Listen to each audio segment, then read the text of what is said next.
all projects need to be tailored, or do some actually kind of fit those extremes? Well, in in my eyes, I believe we should tailor every project.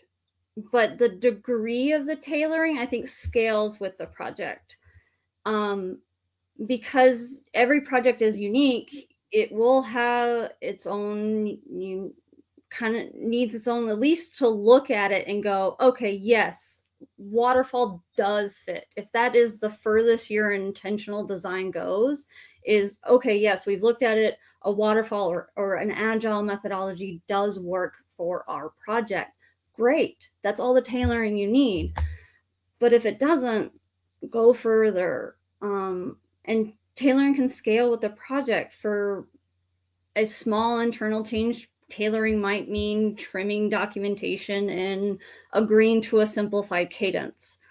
For a multi-year regulated program, it's a real design exercise. What is our life cycle, our metrics going to look like, our tools and our processes? So it's, and sometimes tailoring is just fitting the right tool for the right process or the right scale. If it's a small project, I don't need a fully detailed timeline for a week-long project unless it's a we're hosting an event that has hour by hour schedules. Then yeah, we need a timeline that's hour by hour.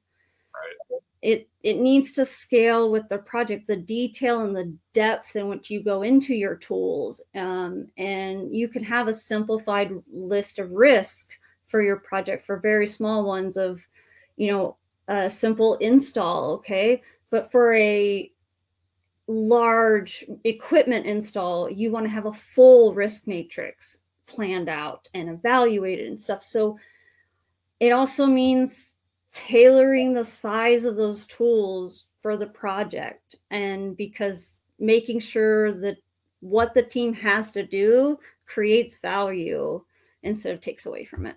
Okay. That makes a ton of sense. I mean, just, at a basic level, part of my standard um, approach to project management then is, once I get the project defined, the first step before I actually get going is just design the process, doing this tailoring step. And it may be that I go pure one way, pure the other way, but chances are I'll end up, somewhere in the middle.